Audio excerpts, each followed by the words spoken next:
दोस्तों, ब्योमकेश बख्शी की इस सीरीज़ में आज है बेहद सनसनीखेज कहानी तरंतुला का जहर। दोस्तों, अगर आप इस चैनल पर नए हैं तो चैनल को सब्सक्राइब कर लीजिए ताकि आने वाले समय में इस तरीके की और भी कहानियाँ आपको मिलती रहें। तो आइए आज की कहानी शुरू करते हैं मेरे यानी जावेद अख्तर के साथ। तरंतुला का जहर। ब्योमकेश ब्योमकेश को घर से बाहर ले जाने के लिए मुझे बहुत कोशिश करनी पड़ी। पिछले 1 महीने से वह एक जालसाजी के केस को सुलझाने में लगा हुआ था। सुबह शाम जब भी देखो वह बड़ी बड़ी फाइलों में उलझा रहता, जैसे उन पन्नों में जालसाज की छवि उभर आएगी। जैसे जैसे रहस्य की परतें बढ़ने लगी वैसे वैसे उसकी बातचीत भी घटने लगी। सुबह से रात तक फाइलों की उलझन उसके स्वास्थ्य पर दिखने लगी थी। जब भी मैं इस विषय पर बात करता तो वो दो टूक जवाब देता, अरे नहीं, मैं पूरी तरह ठीक हूँ। उस शाम मैं जिद पर अड़ गया। देखो, अब मैं तुम्हारी एक बात भी नहीं सुनूंगा। आज हम घूमने जा रहे हैं। तुम्हारा 2-3 घंटों के लिए बाहर जाना ज़रूरी है। लेकिन लेकिन वेकिन कुछ नहीं, हम लोग लेक चलते हैं। तुम्हारा जालसाज 2 घंटों में भागा नहीं जाता। तो चलो चलते हैं। उसने फाइलों को खिसका दिया, लेकिन उन्हें दिमाग से हटा पाया ये कहना मुश्किल है। लेक के किनारे घूमते हुए एकाएक मुझे एक पुराना मित्र दिखाई दे गया। वह मेरे साथ इंटरमीडिएट तक पढ़ा था। उसके बाद वह मेडिकल कॉलेज में चला गया। तब से मैंने उसे नहीं देखा। मैंने आवाज़ दी, हे, तुम मोहन ही हो ना? अरे भाई, कैसे हो? वो चौंक कर रुका और मुझे देखकर खुशी से उछल पड़ा। अरे अजीत, तुम्हें देखे एक अरसा बीता। कैसे हो? कहाँ हो? सब ठीक है ना? जोश भरे अभिवादन के बाद मैंने उसका परिचय ब्योमकेश से कराया। मोहन बोला, ओह, तो आप ही हैं ब्योमकेश बख्शी। आपसे मिलकर खुशी हुई। मैं अक्सर सोचा करता था कि ब्योमकेश बख्शी के वृत्तांतों का लेखक अजीत बंदोपाध्याय कहीं अपना पुराना मित्र अजीत तो नहीं, लेकिन निश्चय नहीं कर पाया था। आजकल क्या कर रहे हो? मोहन बोला, मैं कलकत्ता में ही प्रैक्टिस कर रहा हूँ। हम घंटे भर साथ साथ घूमते रहे। बातचीत में समय बीत गया। इस दौरान मुझे लगा जैसे मोहन कुछ कहना चाह रहा हो, पर रुक जाता था। ब्योमकेश ने भी शायद देखा था, क्योंकि एक बार उसने मुस्कुराकर कह ही डाला, क्यों, रुक क्यों जा रहे हैं डॉक्टर साहब? जो मन में है कह डालिए। मोहन ने कुछ झिझकते हुए बोला, एक बात है जो मैं आपसे पूछना चाह रहा था, लेकिन बताने में संकोच हो रहा है। दरअसल वे इतनी छोटी समस्या है जिसे आपको बताना मुनासिब नहीं समझता। फिर भी मैंने कहा, कोई बात नहीं, तुम बताओ तो सही। और कुछ नहीं, कम से कम कुछ समय के लिए ब्योमकेश को इस जालसाजी से फुर्सत मिल जाएगी। जालसाज? मैंने पूरी कहानी बताई तो मोहन बोला, यह तो ठीक है, पर ब्योमकेश बाबू मेरी समस्या पर हंसेंगे। यदि वह हंसने लायक होगी तो ज़रूर हंसूंगा, लेकिन आपको देखकर मुझे नहीं लगता कि हंसने लायक है। बल्कि मुझे लगता है कि उस समस्या से आप चिंतित हैं और हल करने के लिए आप एड़ी चोटी का जोर लगा रहे हैं। मोहन ने उत्साहित होकर कहा, आप बिल्कुल सही कह रहे हैं। संभव है वह समस्या बेहद आसान हो, लेकिन मेरे लिए जी का जंजाल बन गई है। ऐसा नहीं कि मैं चुपचाप बैठा हूँ। मैं अब तक अपने सामान्य ज्ञान का भरपूर उपयोग कर चुका हूँ। फिर भी आपको जानकर आश्चर्य होगा कि एक बीमार वृद्ध व्यक्ति जिसका पूरा शरीर लकवे से ग्रस्त हो, कैसे हर दिन मुझे चकमा दे रहा है। वह केवल मुझे ही नहीं, अपने पूरे परिवार के सख्त पहरे के बावजूद उनकी आंखों में धूल झोंक रहा है। बातचीत के दौरान हम लोग बेंच पर बैठ गए। मोहन बोला, मैं आपको संक्षेप में सारी कहानी बताता हूँ। मैं एक बहुत ही संपन्न परिवार का पारिवारिक डॉक्टर हूँ। यह परिवार बहुत ही पुराना है। उस समय का है जब यह शहर बसना शुरू हुआ था। पर्याप्त संपत्ति और आय के अतिरिक्त ये लोग एक संपूर्ण मार्केट के स्वामी हैं, जिससे उनके आर्थिक स्तर का अंदाज़ा लगाया जा सकता है। पूरे मार्केट का भाड़ा क्या होगा, आप इसी से अनुमान लगा सकते हैं। घर के स्वामी का नाम नंदूलाल बाबू है और वे मेरे ही पेशेंट हैं। अपनी जवानी के दिनों में उन्होंने अनेक ऐसे व्यसन पाल लिए थे कि 50 की आयु पहुंचते पहुंचते उनके शरीर ने जवाब दे दिया। उनका शरीर रोगों का घर बन गया। बहुत पतले से उनके शरीर को आर्थराइटिस ने धर लिया और अब वो लकवा भी मार चुका है। हमारे व्यवसाय में एक कहावत प्रचलित है कि व्यक्ति की मृत्यु कोई विचित्र बात नहीं, बल्कि आश्चर्य तो यह है कि वह अब तक जीवित कैसे है। मेरे मरीज इस कहावत का सर्वश्रेष्ठ नमूना हैं। नंदूलाल बाबू के चरित्र के वर्णन के लिए मेरे पास शब्द नहीं है। बदतमीज, बेहुदा, गाली गलौज करने वाला, धोखेबाज, चालाक और निष्कृष्ट। संक्षेप में मैंने जीवन में इतना निष्कृष्ट व्यक्ति नहीं देखा। उनकी पत्नी और परिवार है, किंतु उनका किसी से व्यवहार अच्छा नहीं है। वे आज भी उसी नर्क में जीना चाहते हैं जिसमें वे जवानी में थे, लेकिन उनके शरीर की शक्ति समाप्त हो चुकी है और अब वह सब सहने के योग्य नहीं हैं। इसलिए उनके मन में सबके प्रति भयंकर द्वेष है। जैसे वे सब उनकी दशा के जिम्मेदार हैं, वे हमेशा इसी प्रयास में रहते हैं कि कैसे किसी को दोषी बनाकर उसे गाली गलौज किया जाए। उनका शरीर कमज़ोर है, हृदय रोग भी है, इसलिए वे अपने कमरे से बाहर नहीं जा सकते। वे अपने कमरे में बैठकर पूरी दुनिया को गालियां देते हैं और लिख लिख कर पन्ने भरते जाते हैं। उन्होंने मन में यह भ्रम पाल लिया है कि वह एक महान साहित्यकार हैं, इसलिए वह काली स्याही से, कभी लाल स्याही से पन्नों को भरते जाते हैं। प्रकाशकों को भी वो गाली देते हैं। उनके मन में यह बैठ गया है कि सभी उनके विरुद्ध षड्यंत्र रच रहे हैं और इसलिए उनकी रचनाएं नहीं छापते। कमाल है, मैंने उत्सुकता से पूछा। क्या लिखते हैं? कहानी या फिर कुछ आत्मकथा जैसा। केवल एक बार मैंने उनके पेज पर दृष्टि डाली थी, फिर कभी हिम्मत नहीं हुई।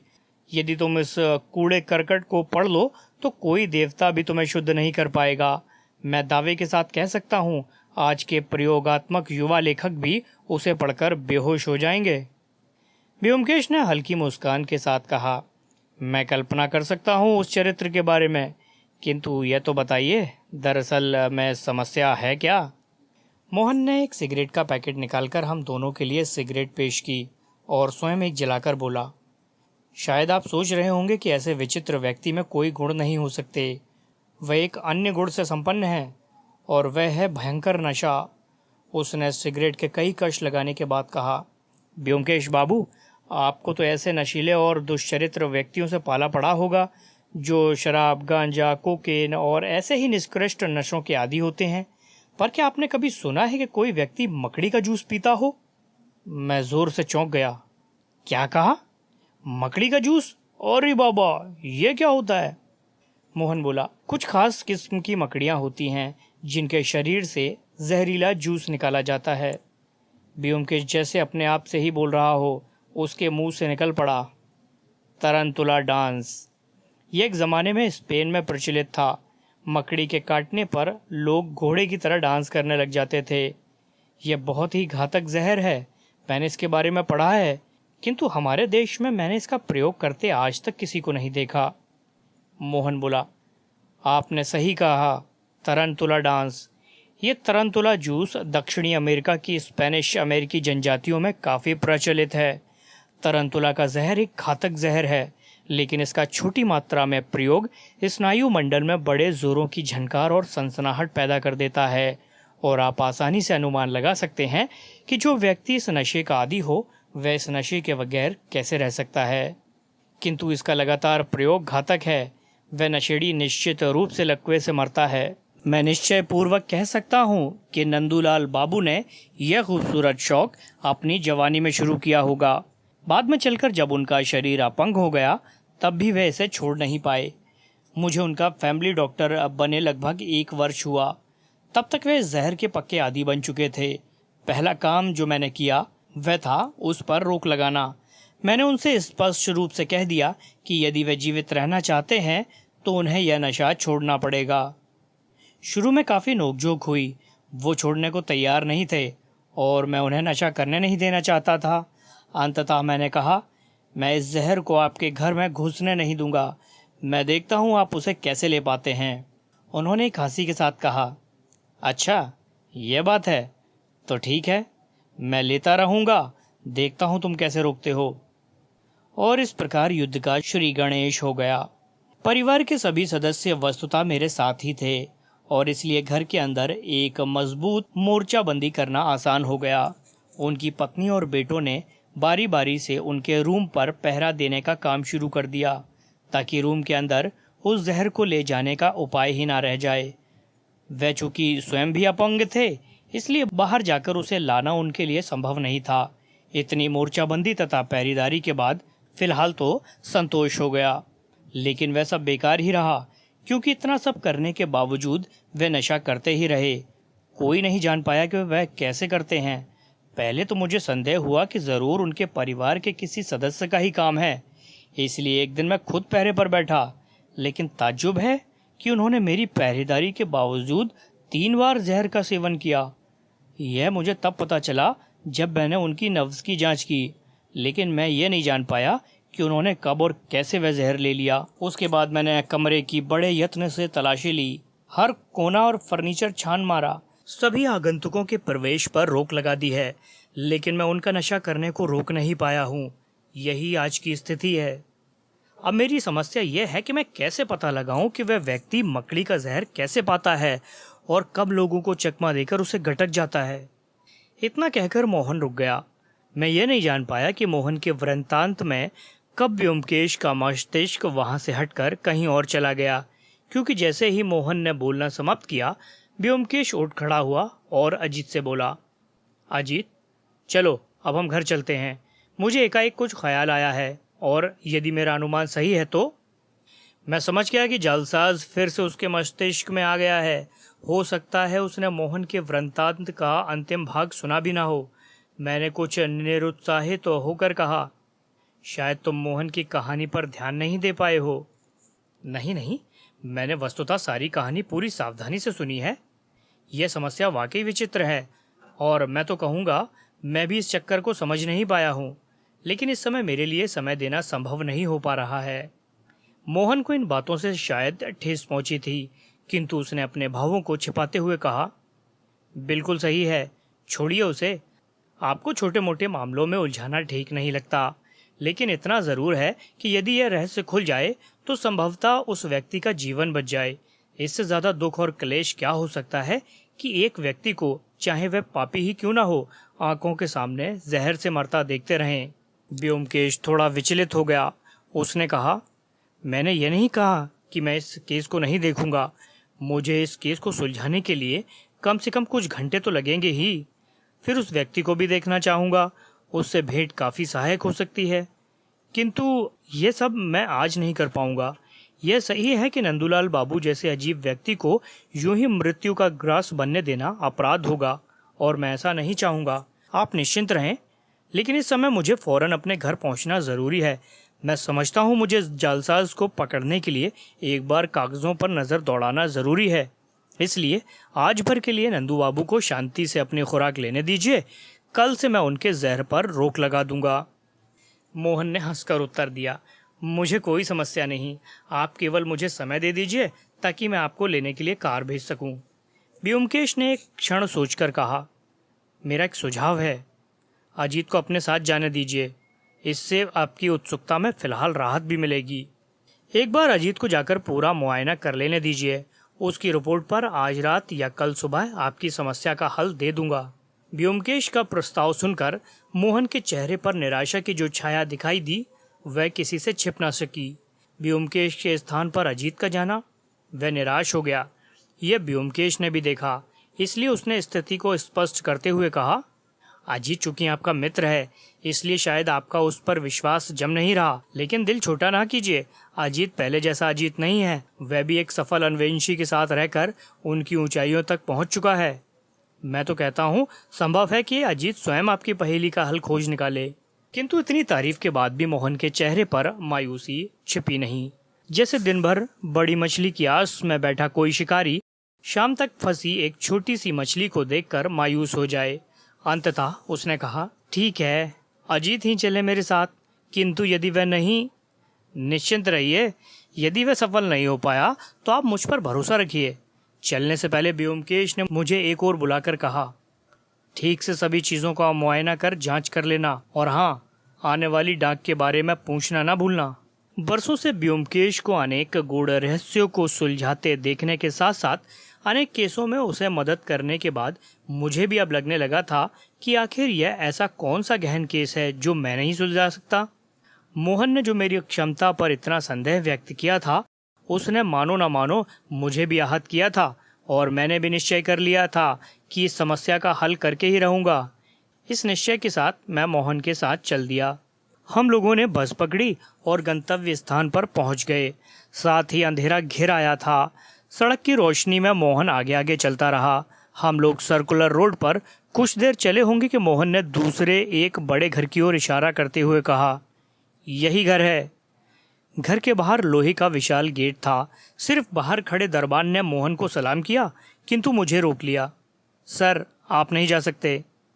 मोहन ने मुस्कुराकर कहा, ठीक है दरबान, ये मेरे साथ हैं। तो ठीक है सर। दरबान रास्ते से हट गया। हम बरामदे में कुछ दूर गए होंगे कि लगभग 20 वर्ष का एक युवक मिल गया। ओह डॉक्टर साहब, आप हैं? आइए आइए। और ये? मोहन उसे 2 कदम आगे ले जाकर कुछ बोला तो उसने उत्तर में कहा, हाँ हाँ जरूर, उन्हें देख लेना जरूरी है। मोहन ने मेरा परिचय दिया। युवक का नाम अरुण था। वह नंदूलाल बाबू का बड़ा लड़का था। वह हमें उस कमरे तक ले गया।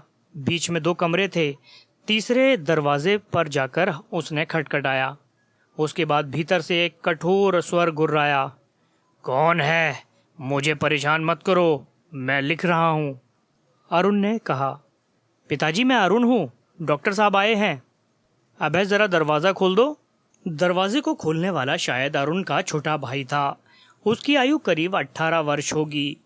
अरुण ने धीरे से पूछा, क्या ले लिया? उत्तर में अभय ने निराश होकर सिर हिला दिया। कमरे में घुसते ही मेरी दृष्टि पलंग पर पड़ी। वह कमरे के बीच में था, जिसमें नंदूलाल बाबू अपनी दुबली पतली काया में तकिए के सहारे अधलेटे पड़े थे। हाथ में खुला पेन था और आग्नेय नेत्रों से वे हमें देख रहे थे। सिर के ऊपर फ्लोरोसेंट ट्यूब जल रही थी।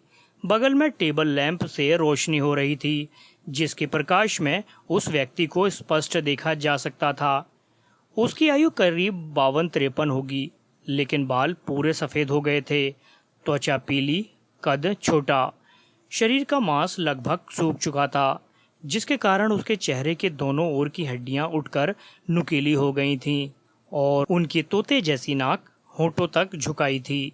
दोनों आंखों में एक विचित्र प्रकार की चमक थी, किंतु उस चमक के कोरों से एक मरी मछली का एहसास हो रहा था। उनका निचला होंठ लटक कर झूला हुआ था।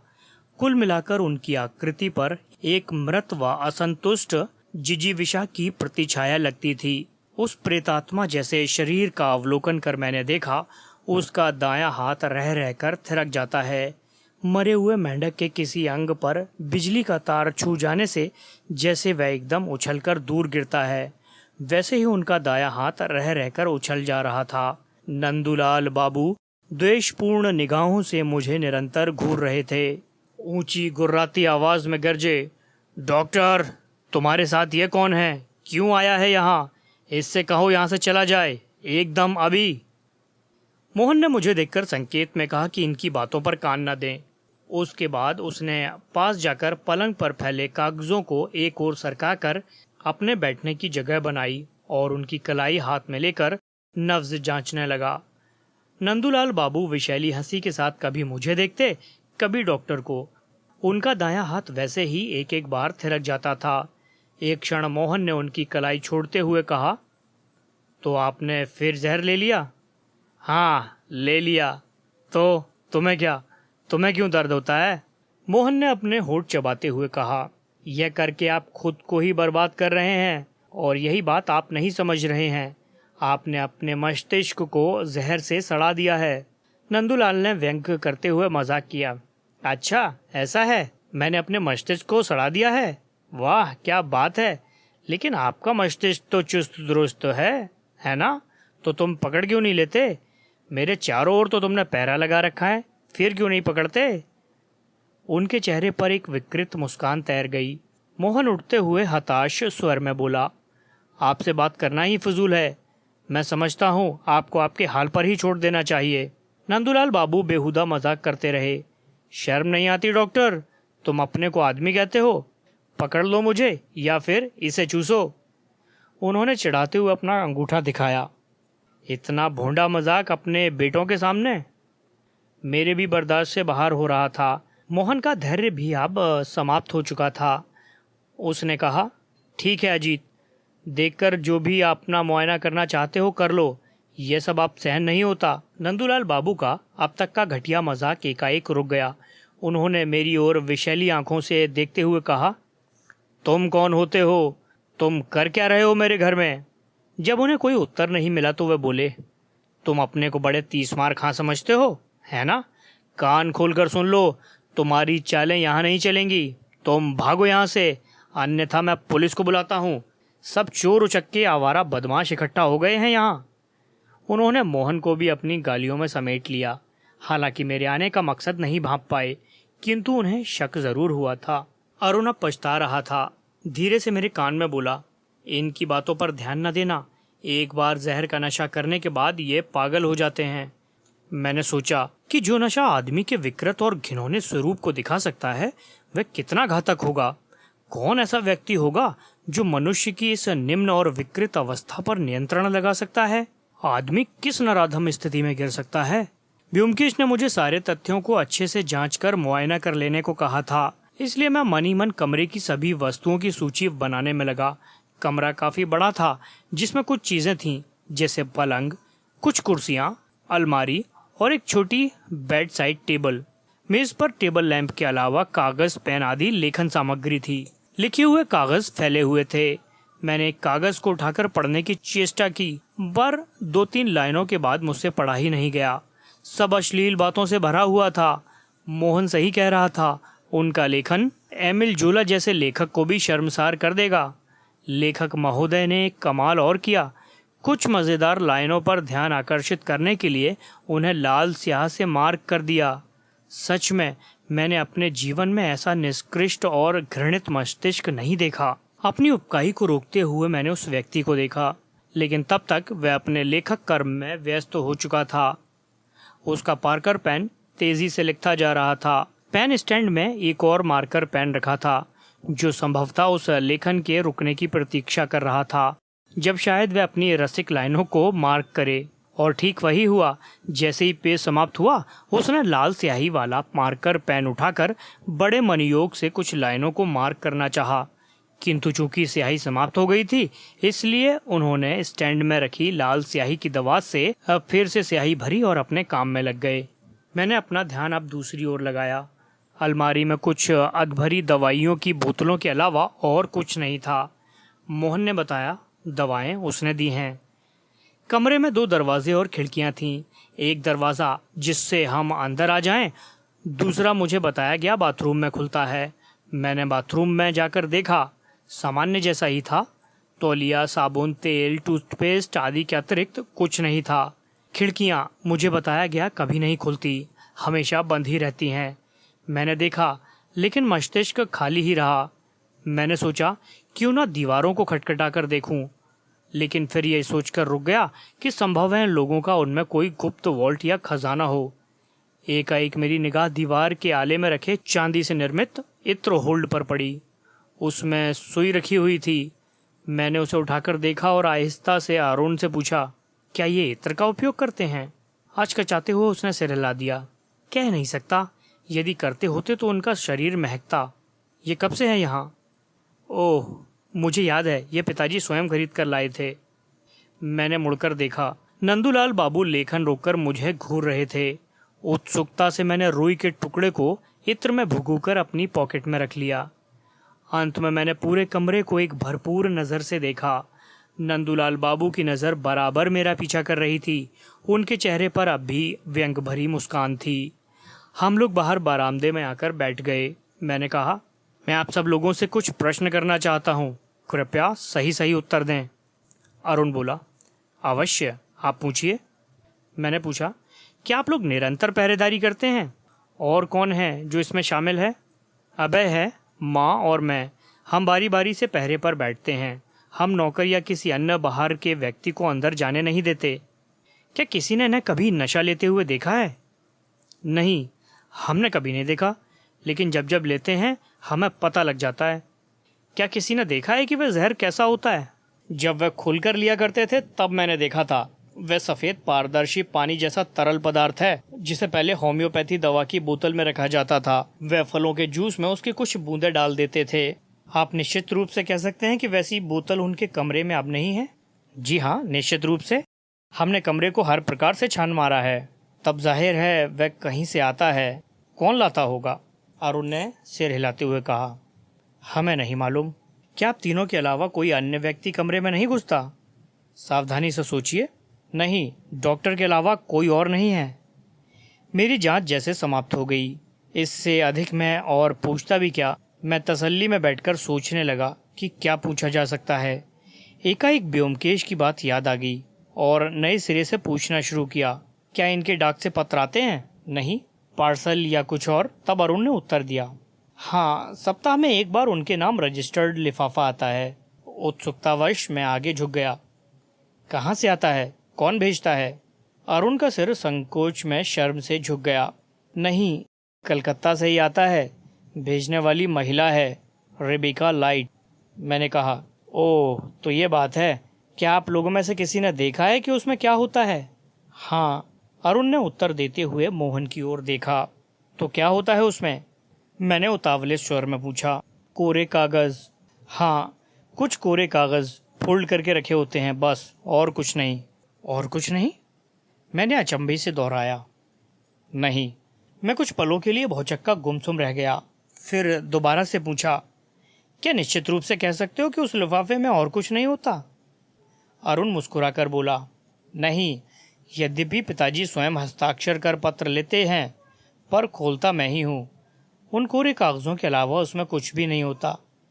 क्या प्रत्येक पत्र को हर बार तुम ही खोलते हो? कहाँ खोलते हो? पिताजी के कमरे में, जहाँ पोस्टमैन पिताजी को हस्ताक्षर करने के बाद देता है। लेकिन यह तो विचित्र बात है। खाली कोरे कागजों को रजिस्टर्ड डाक से भेजने का मतलब क्या है? अरुण ने सिर हिलाकर कहा, मैं नहीं जानता। मैं काफी देर तक मूढ़ की तरह बैठा रहा। अंत में एक निश्वास के बाद धीरे से जाने के लिए उठा। पहली बार जब रजिस्टर्ड लिफाफे का जिक्र हुआ था तो मुझे लगा था कि मैंने निशाना मार लिया है, लेकिन बाद में जब निराश होना पड़ा तो लगा वह द्वार अभी तक ज्यों का त्यों बंद ही है। मुझे लगा कि यद्यपि यह रहस्य है तो आसान, किंतु इसे सुलझाना मेरे बुद्धि कौशल से बाहर है। चेहरे धोखा भी देते हैं। जहर और लकवे से ग्रस्त इस वृद्ध का चेहरा वैसा ही है। इसकी चालाकियों से सुलटना मेरे बस की बात नहीं। इसके लिए ब्योमकेश जैसी तेज धार वाली स्पष्ट और कुशाग्र बुद्धि की जरूरत है। मन में हताशा थी। सोचा, जांच की पूरी रिपोर्ट ब्योमकेश को दे दूंगा। इसी उद्देश्य से उठने ही वाला था कि मन में एक बात कौंध गई। मैंने पूछा, अच्छा, ये तो बताइए, क्या नंदूलाल बाबू किसी को पत्र लिखते हैं? अरुण बोला, नहीं तो, अलबत्ता हर महीने मनी ऑर्डर जरूर भेजते हैं। किसे? अरुण ने फिर शर्म से मुंह नीचा कर लिया और बोला, उसी जीव महिला को। इस पर मोहन ने स्पष्टीकरण दिया, वे कभी नंदूलाल बाबू की। ओह, समझा। कितनी रकम भेजते हैं? काफ़ी बड़ी रकम। हमें नहीं मालूम क्यों भेजते हैं। उत्तर मेरे होठों पर आते आते रुक गया। पेंशन। लेकिन मैंने मुंह नहीं खोला और मोहन को वहीं छोड़कर घर से बाहर आ गया। जब मैं घर पहुंचा तो 8 बजने वाले थे। ब्योमकेश अपने कमरे में था। मेरे खटखटाने पर उसने द्वार खोला। कैसा रहा? रहस्य खुला? नहीं, कहकर मैं बैठ गया। ब्योमकेश एक कागज को मैग्नीफाइंग ग्लास लगाकर पढ़ रहा था। उसने मुझ पर तेज दृष्टि डालकर कटाक्ष किया। कब से इतने शौकीन बन गए हो? ये इत्र फुलेल? अरे भाई, इत्र लगाया नहीं, केवल ढोकर लाया हूँ। मैंने पूरा वृत्तांत विस्तार से ब्योमकेश को बता दिया। ब्योमकेश ने बड़े ध्यान से सब कुछ सुना। अंत में मैंने कहा, मैं तो सुलझा नहीं पाया दोस्त, अब तुम्हें दखल देनी होगी। लेकिन मेरा मन कहता है कि इस इत्र की बारीकी से खोजबीन इस रहस्य को सुलझा सकती है। रहस्य किसका? ब्योमकेश ने इत्र को रुई से सूंघते हुए कहा। वाह, क्या खुशबू है। शुद्ध अंबूरी इत्र है। हाँ, तो तुम क्या कह रहे थे? और वह इत्र को अपनी कलाई पर रगड़ते हुए बोला। हाँ, क्या कह रहे थे? क्या सुलझेगा? मैंने कुछ हिचकिचाते हुए कहा, संभव है इस इत्र के बहाने नंदूलाल बाबू। ब्योमकेश ठहाका मारकर हंस दिया। क्या ऐसी खुशबूदार चीज छिपाई जा सकती है जिसकी खुशबू दूर तक फैलती है? क्या तुम्हें ऐसा कोई चिन्ह मिला जिसके आधार पर तुम कह सकते हो कि नंदूलाल बाबू वास्तव में इसका प्रयोग करते हैं? नहीं। किंतु? नहीं प्यारे दोस्त, तुम गलत जगह दस्तक दे रहे हो। दूसरी ओर देखने की कोशिश करो। यह देखो कि वह जहर भीतर कैसे आता है। कैसे नंदूलाल बाबू सबकी नजरों के सामने घटक लेते हैं।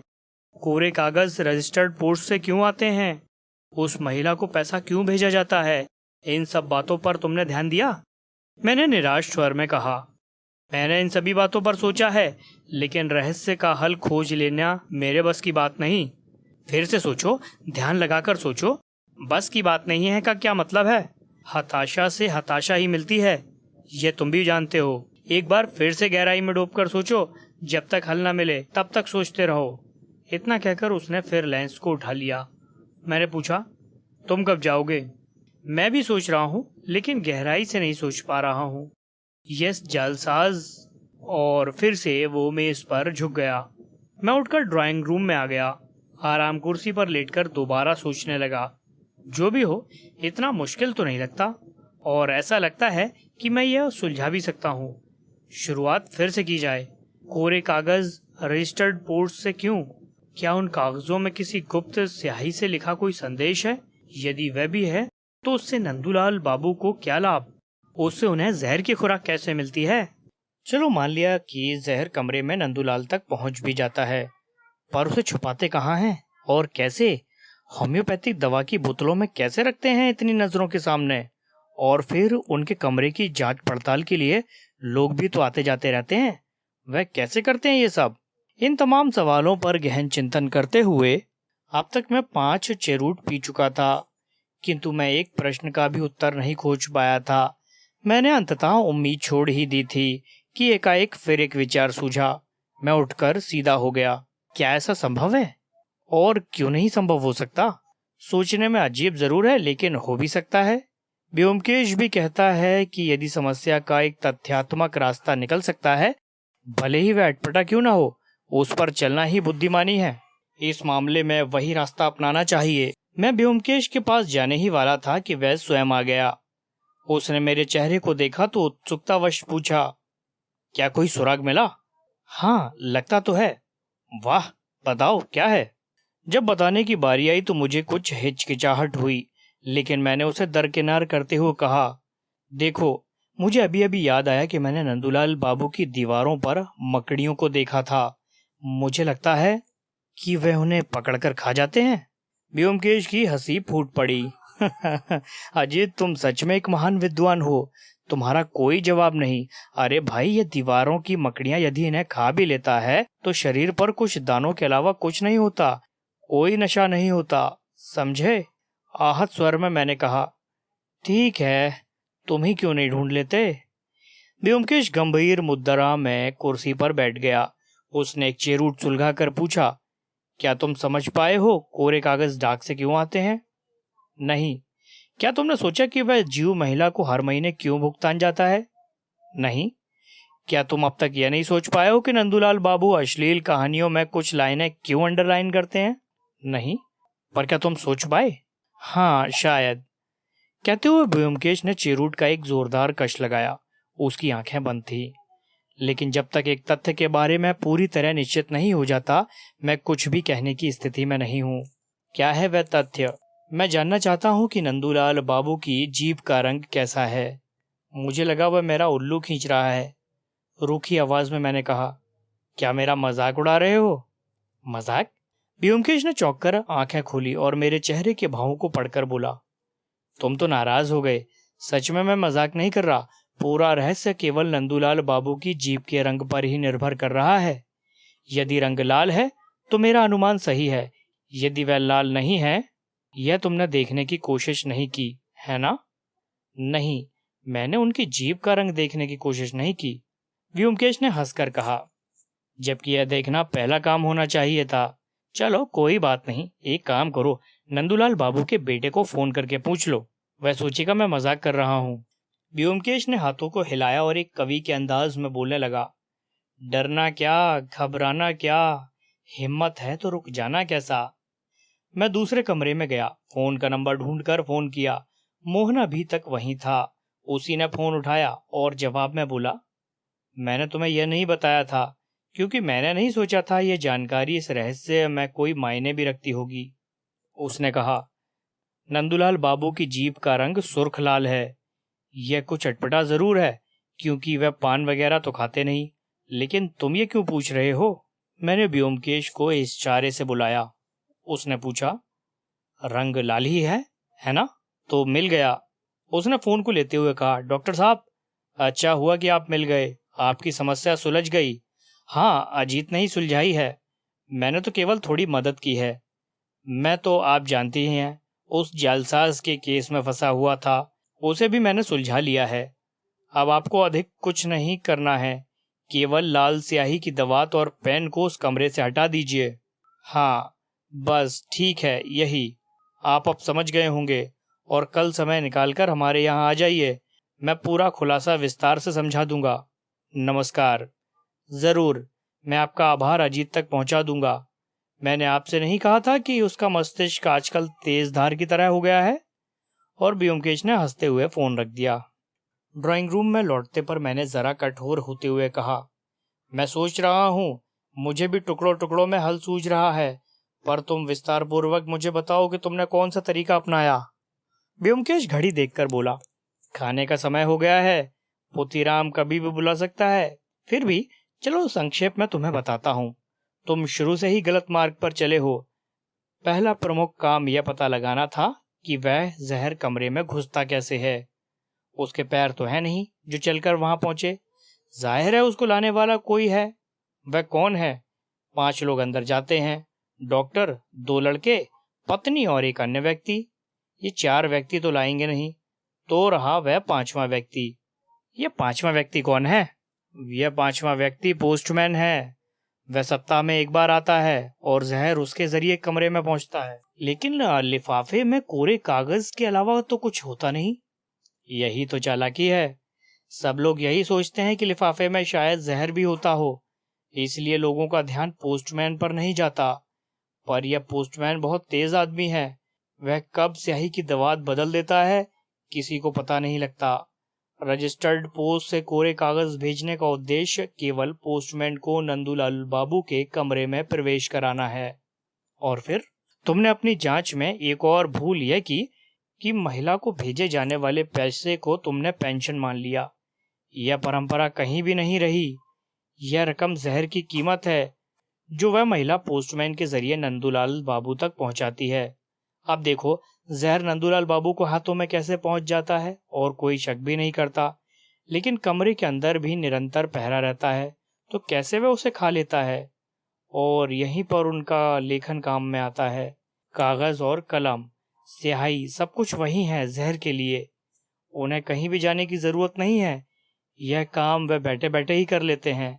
वह काले पेन से लिखते हैं, बीच बीच में लाल पेन से लाइनें खींचते हैं, और जब भी अवसर मिलता है लाल पेन के निब को मुंह से चूस लेते हैं। जब पेन में स्याही खत्म हो जाती है तब वे उसे दोबारा भर लेते हैं। अब तुम समझे कि उनकी जीभ का रंग लाल क्यों है। लेकिन तुमने यह कैसे जाना कि वह लाल स्याही होगी? क्या वह काली स्याही नहीं हो सकती? अरे नहीं, तुमने देखा नहीं काली स्याही का प्रयोग कितना अधिक है। क्या नंदूलाल बाबू चाहेंगे कि उनकी कीमती चीज यूं ही बर्बाद होती रहे? इसलिए लेखन के कुछ भागों को ही अंडरलाइनिंग अर्थात लाल स्याही का प्रयोग। आप समझा? कितना आसान लगता है। बेशक आसान है, लेकिन इस चालाकी के पीछे जो मस्तिष्क काम कर रहा था उसे कम नहीं आंकना चाहिए, क्योंकि इतनी आसानी ने ही अब तक इतने लोगों को मूर्ख बनाया हुआ था। तुमने ये कैसे जाना? बहुत आसानी से। इसमें 2 ही बातें थीं जो अटपटी थीं, जिनका पूरे केस से कोई लेना देना नहीं था, इसलिए उन दोनों पर ही मुझे शक हुआ। पहली, कोरे कागजों का रजिस्टर्ड पोस्ट से आना। दूसरी, नंदूलाल बाबू का धुआंधार लेखन और उसमें कहीं कहीं लाल स्याही से मार्क करना। इन दोनों बातों पर जब मैंने गहनता से सोचना शुरू किया तो मुझे केस का सुराग अपने आप टकरा गया। और देखो, वह जालसाज भी। इतने में दूसरे कमरे में टेलीफोन की घंटी बजने लगी। हम दोनों ही उस कमरे की तरफ दौड़ पड़े। व्योमकेश फोन उठाकर बोला, कहिए, कौन साहब बोल रहे हैं? ओह, डॉक्टर साहब, जी कहिए, क्या नंदूलाल बाबू ने हंगामा पैदा कर दिया? वो क्रोध से लाल पीले हो रहे हैं। ये तो होना ही था। क्या वे अजीत को भद्दी भद्दी गालियां दे रहे हैं, बेहुदा शब्द इस्तेमाल कर रहे हैं? ये तो ठीक नहीं है, गलत है। उन्हें रोका जाना चाहिए, क्योंकि उनका मुंह यदि बंद नहीं किया जा सकता तो कोई और उपाय भी नहीं है। जी नहीं, नहीं। अजीत इसके लिए क्यों बुरा मानेगा? वह जानता है कि इस दुनिया में अच्छा काम निंदा ही लाता है। उसे मालूम है कि फूल के गुलदस्तों के साथ साथ ईंट पत्थर भी मिलते हैं। यही दुनिया है। तो ठीक है सर, विदा लेता हूँ। नमस्कार। तो ये थी आज की कहानी। आपको ये कहानी कैसी लगी कमेंट में ज़रूर बताइए। और हाँ, चैनल को तो सब्सक्राइब कर ही लिया होगा।